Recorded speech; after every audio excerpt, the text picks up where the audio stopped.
Hi, and welcome to part 3 of the webinar series on the multilingual academic corpus of assignments, Writing and Speech, MACOS, by Bruna Sommer, Alexei Novikov, Adriana Picaral, and Dr. Shelley Staples.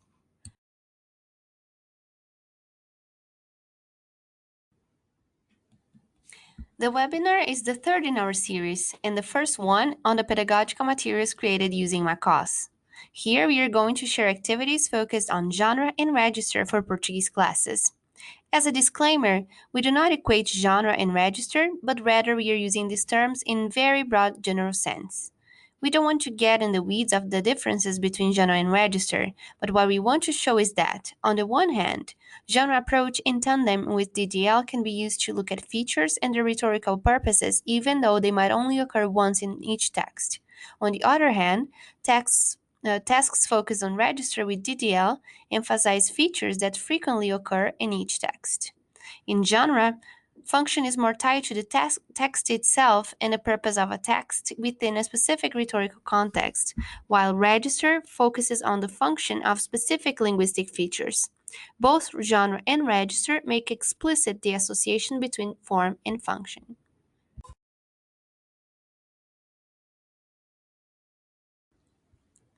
First, in this webinar, I will discuss defining characteristics of genres. Second, I will present you with a DDL activity focusing on genre awareness in Portuguese. Third, I will discuss how genre or register approach compares to and can be complemented with a more traditional teaching approach. And finally, I will highlight the importance of genre and register awareness for teaching languages.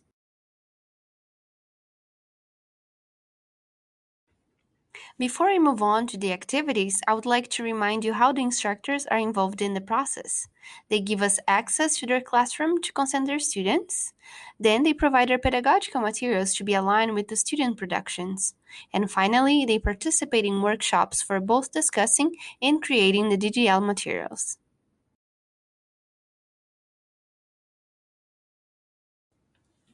As I already mentioned, this webinar will focus on genre. You are probably familiar with many types of genres, such as letters, food recipes, news articles. What do these have in common, though? First, as can be seen, genres do have a form by which they are recognized by users, but it's not only the form that counts. Genres are defined by the communicative and situational context in which they are inserted. Second, genres are composed of frequently occurring and co-occurring linguistic features, just like registers. And third, these linguistic features are used to achieve a specific rhetorical purpose. One example is the use of imperatives in ads. The imperative form prompts potential consumers to action. Other features, such as voice, style, stance, should also be taken into account by the author in order to convey the meaning in the most effective way to the audience. For example, an ad of a protein bar for athletes interested in a quick protein ingestion before workout might use imperatives in a different way than an ad of a cereal bowl promoting breakfast nutrition for children in the morning. By understanding genre as a social action, tasks can promote audience sensitivity and therefore better prepare students to perceive nuances in discourses and use genres by manipulating linguistic features, making use of conventions, and also adding singularities to achieve specific communicative purposes.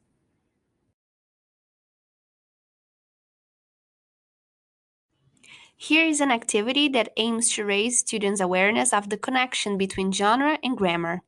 In order to explore how the future subjunctive works in Portuguese and how it helps convey meaning in specific genres, in this case, trip reports, this task starts asking students from which genres these concordance lines could have been extracted. It does so by drawing students' attention to content words surrounding the main verb highlighted in the center. This question aims to point to important content that is present in trip reports, such as specific locations and attractions, such as the High Line, Hawaii, and Broadway. Descriptive language realized through the use of adjectives in various constructions, such as fascinating, isn't clean, or active city at night. And other relevant touristic information, such as return the bike or try street food.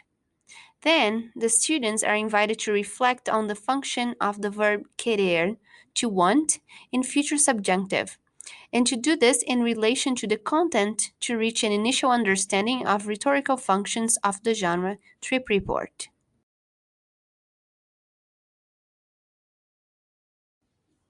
The second part of the task draws students' attention to connectors that trigger future subjunctive, as highlighted in green in the concordance lines. A subsequent question also points to the fact that most of the verbs are conjugated with the pronoun você, you, and asks students about the relationship between recommending as a rhetorical function and the use of você as a way to refer to the audience. At the same time, this question seeks to discuss lexicogrammar and future subjunctive tied to the context within trip reports genre.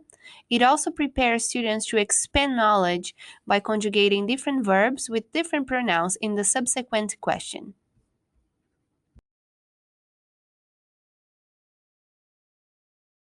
This can be done by asking students to fill out a comparative table, in this case, of the verbs to go, to want, and to visit, verbs that are also likely to be relevant for a trip report genre. This exercise also prepares students for the oral or written practice that systematizes the topic. Here, we provide two options. One that can be done after the lesson by orally recommending dishes, restaurants, or attractions in a city of the student's preference, or a written alternative in which students write an Instagram post giving recommendations to a broader audience.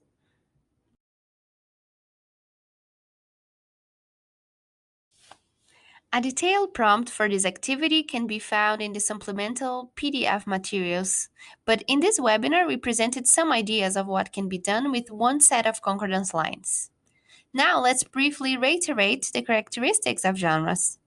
When we analyze genres, it's important to consider the connection between form, communicative, and situational context.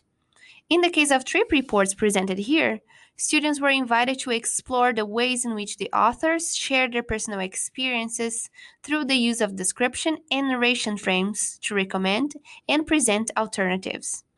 In terms of functions, the task highlighted some frequent linguistic features to achieve rhetorical purposes. In this case, the use of future subjunctive of the verb to want, to recommend, and to offer options for tourists. This characteristic is also tended to shape the discourse by third-person conjugations with this verb.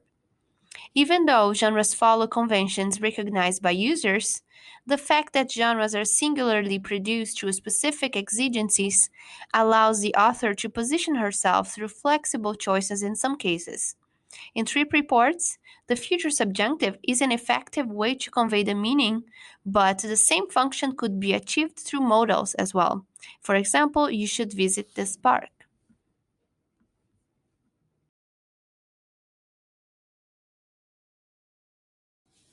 Depending on your beliefs about second language acquisition, you might be more familiar with either the tasks to the left or to the right. What I'm trying to show here is that the genre activities do not have to replace your current curriculum, but can work in tandem. For example, as a genre awareness activity, students can discuss how the author uses verb tenses in two trip reports and discuss what are the rhetorical purposes of choosing one or another. And as in a more traditional activity, students can look for verb matches and provide missing conjugations.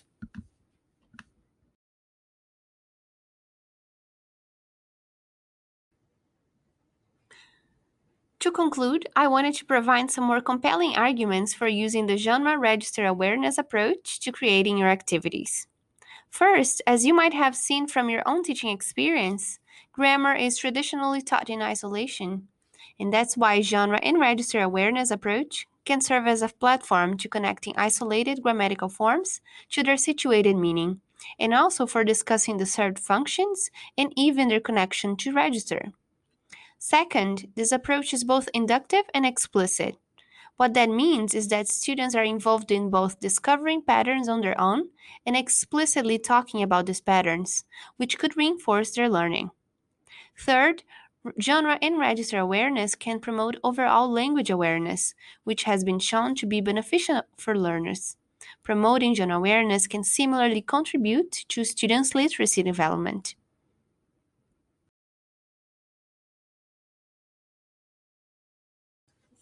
This was part 3 of our webinar series using macros.